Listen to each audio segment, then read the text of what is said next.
Everyone has got three things wrong. The number one is I'm not enough. The second one is I'm different, so I can't connect. And the third is I really want something like freedom from depression or success, but it's not available. All of those things come from a feeling of emptiness inside because we're taught, oh, you feel a feeling? Why don't you eat some donuts or go onto eBay and buy, or Amazon, or have a drink? And our feelings are the most real thing we have. And we push them down. We find all this stuff to buy or eat or drink or take to keep us, like John Lennon said, comfortably numb. But then the feelings regroup and come back because they've always got a job to do. It ain't going nowhere. But if you go after the fight, if you approach the challenge, you have a much better chance of winning. This the fight of your life, baby. Are you hearing me? This the fight of your life. Since we cannot change the circumstances, but we can change ourselves. We can change what we do. Never forget, what comes easy won't last. And the things that last the longest never come easy. And that's the exact reason why the harder you work for something, the greater you feel when you achieve it. It is not going to be easy, my friend. It is not going to be a walk in the park where you can walk and smile all day. There are going to be some dark days. There are going to be some rainy days. There are going to be some sunny days. But at the end of the day, you are above ground and not under it. You have to decide. It's up to you to decide to be happy. It's that simple. It's not about if I had this thing, if I felt this way, if I was with this. There's no if. You are either happy and you decide to be happy right now and appreciate everything you have and have gratitude, or you don't. It's put up or shut up, survive in advance, win or go home. And that's why you spend all those hours grinding. That's why you spend all those hours pushing yourself to the limit. You spend all those hours running. That's why you spend all those hours sacrificing. You spend all those hours sweating. Every day I demand more from myself than anybody else could humanly expect. I'm not competing with somebody else. I'm competing with what I'm capable of. My number one competition is me. It's always you versus you. You got to be the one to get up every morning, be disciplined, put in the consistent daily hard work, because that gains success. No coach, no trainer, no mentor, no boss can do it. You versus you. Show me your character. Remain disciplined. Stay strong. When it all seems hopeless, keep plugging away. Nothing can stop you if you don't stop for anything. Don't stop for anything. Never break your discipline. Remain faithful to yourself and your vision. We all have a voice in our head. Some of us are very spiritual, some of us are not, but we all have this voice and you're doing, this is wrong, don't do that. The more you don't listen to that voice, the further that voice gets away from your head. Some people call it the Holy Spirit, some people call it God, some monks, whatever you call it. It's there. We all have it. It's the right or wrong voice. But the more we don't listen to it, the more that voice goes away. The only voice you hear is yourself. When the only voice you hear is yourself, you're wrong. There's a voice that guides you through life. And sometimes it's guiding you in a direction that you don't want to go. That's usually the right place to go.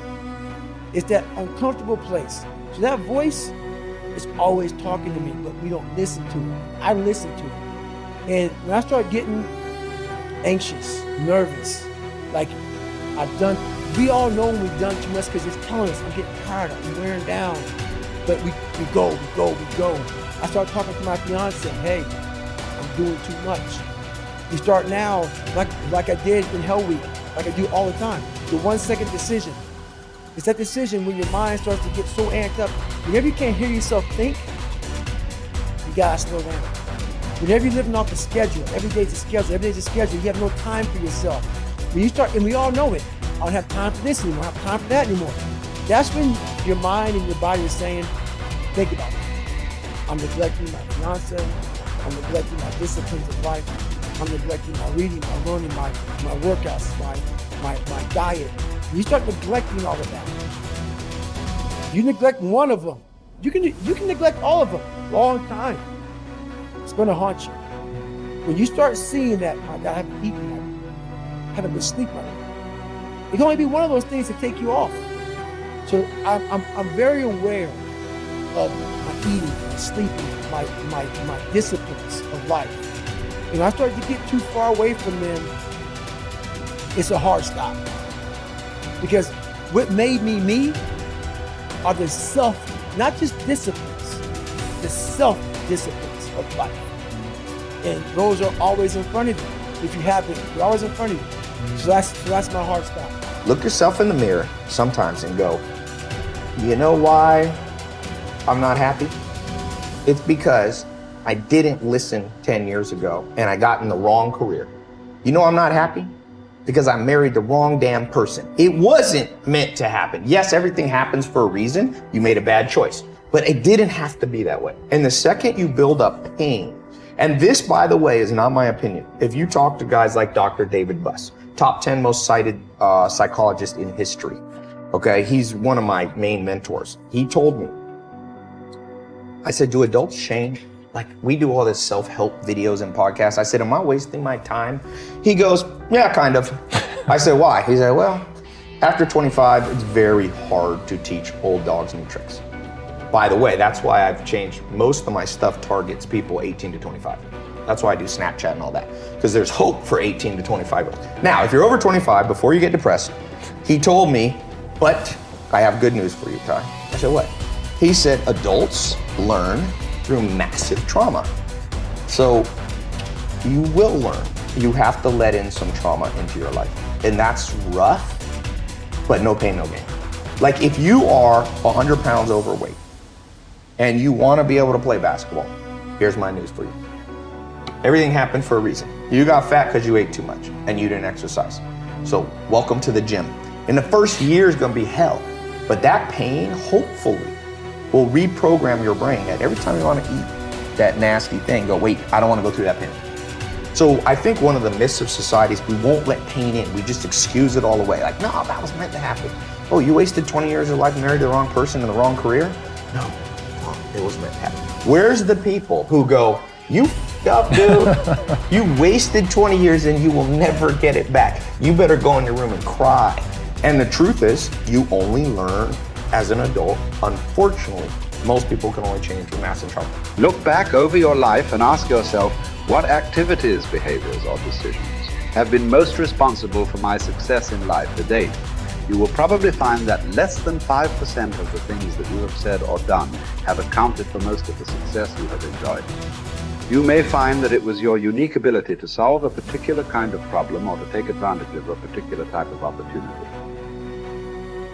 You may find that your special talent was an interpersonal skill that enabled you to influence and persuade other people at a particular time and place. You may find, on analysis, that it was an ability to take charge and accept responsibility for accomplishing a particular goal. Whatever has been responsible for your successes in life to date may be a good indication what you should be doing in the future. Analyze your work based on the measure that I call return on energy.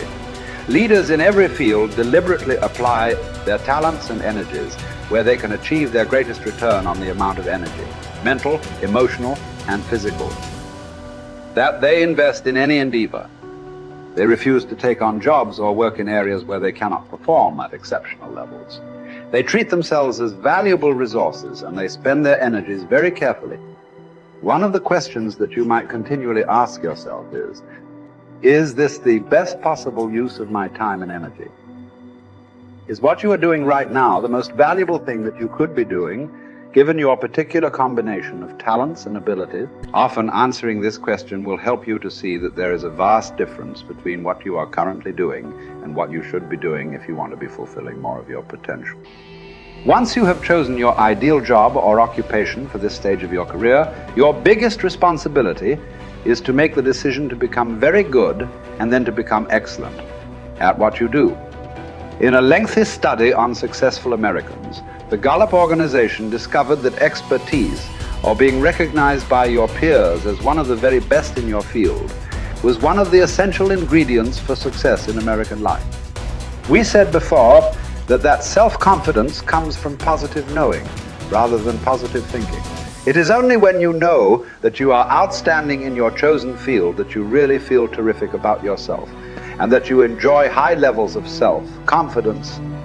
Men and women who are good at what they do and who know that they are good at what they do are very different from those who are only average. They walk and talk and dress and behave differently. They have an attitude of assurance and certainty about themselves that causes them to stand out in any group. They have a deep down sense of self-worth and self-confidence that is evident to everyone around them. The quality of a person's life is in direct proportion to their commitment to excellence, no matter what their chosen field.